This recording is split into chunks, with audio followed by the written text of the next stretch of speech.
పశ్చిమ గోదావరి జిల్లా భీమవరం నియోజకవర్గానికి ఉమ్మడి కూటమి అభ్యర్థిగా పులపర్తి రామాంజనేయులు ఆర్డీఓ కార్యాలయంలో ఆర్డీఓ శ్రీనివాసులరాజులకు నామినేషన్ దాఖలు చేశారు.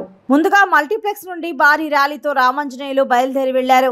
ఈ ర్యాలీలో ఉమ్మడి పశ్చిమ గోదావరి జిల్లా జనసేన అధ్యక్షులు కొటికలపూడి గోవిందరావు, ఉమ్మడి కూటమి ఎంపీ అభ్యర్థి భూపతి రాజు, శ్రీనివాస్ వర్మ, టీడీపీ జిల్లా అధ్యక్షులు మంతెన రామరాజు, తోట సీతారామలక్ష్మి, కోళ్ల నాగేశ్వరరావులు పాల్గొన్నారు. నామినేషన్ అనంతరం రామాంజనేయులు మీడియాతో మాట్లాడారు.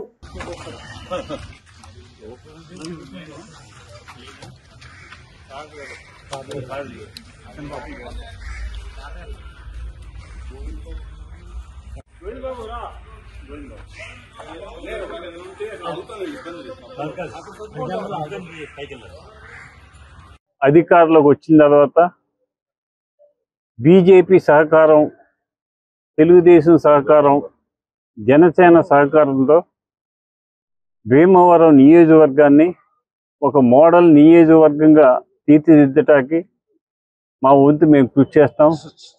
పవన్ కళ్యాణ్ గారు వారి ఆలోచన కూడా అభివృద్ధి ధ్యేయంగా పనిచేయాలని చెప్పారు. మరి చంద్రబాబు నాయుడు గారు కూడా 40 సంవత్సరాల సుదీర్ఘ అనుభవంలో ఆయన అభివృద్ధి ధ్యేయంగా పనిచేశారు.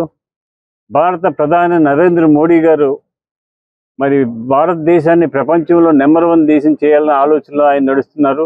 అటువంటి ముగ్గురు కూటమితోటి ఈ భీమవరం నియోజకవర్గాన్ని బ్రహ్మాండమైన అభివృద్ధిలో తీసుకొస్తాకి నా వంతు నేను కృషి చేస్తానని చెప్పి 24వ తారీఖు ఉదయం 10:39 రిటర్నింగ్ అధికారి దగ్గర నామినేషన్ వేయటం జరిగింది.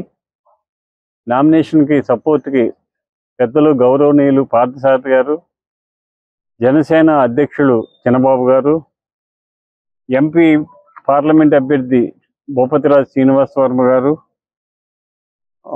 ఉండి శాసనసభ్యులు రామరాజు గారుతో వెళ్ళి నామినేషన్ వేయటం జరిగింది. అధికారులు నామినేషన్ పత్రాలు అన్నీ కూడా చూసుకుని అన్నీ కరెక్ట్గా ఉన్నాయన్నారు.